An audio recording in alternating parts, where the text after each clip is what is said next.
Medical અર્થે હિંમતનગરની civil હોસ્પિટલમાં લાવવામાં આવેલા અને મિલિટરી ફોર્સના અધિકારીઓ જેમને મળવા પહોંચ્યા છે તે આ જ આર્મી જવાન છે જેઓ ગઈકાલે સાબરકાંઠાના હિંમતનગરના મોતીપુરા વિસ્તારમાં બ્લેક ફિલ્મ લાગેલી કાર લઈને જતા હતા ત્યારે કારના કાચ ઉપર બ્લેક ફિલ્મ લગાવવા મામલે પોલીસે આ આર્મી જવાનને કાર સાથે અટકાવ્યો હતો, જે બાદ પોલીસ અને આર્મી જવાન વચ્ચે ઝપાઝપી થઈ હતી। પોલીસ અને આર્મી જવાન વચ્ચે ગાળાગાળી થતા આર્મી જવાન પર પોલીસ કર્મી દ્વારા હુમલો પણ કરવામાં આવ્યો હતો, જે બાદ ટ્રાફિક પોલીસ સહિતની પોલીસે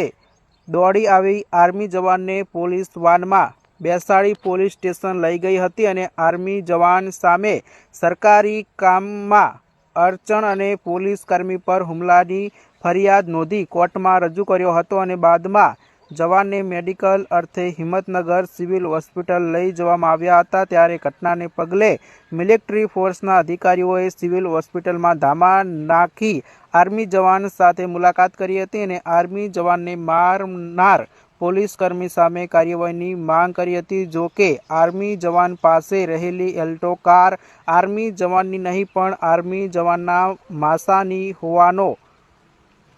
ખુલાસો થયો છે, જેઓ પણ ગુજરાત પોલીસમાં ફરજ બજાવે છે તેવી માહિતી સામે આવી રહી છે। તો મિત્રો, તમારું શું કહેવું છે કમેન્ટ કરજો, વિડીયોને લાઇક કરજો। આવી જ રીલ જોવા માટે હમણાં જ ફોલો કરો।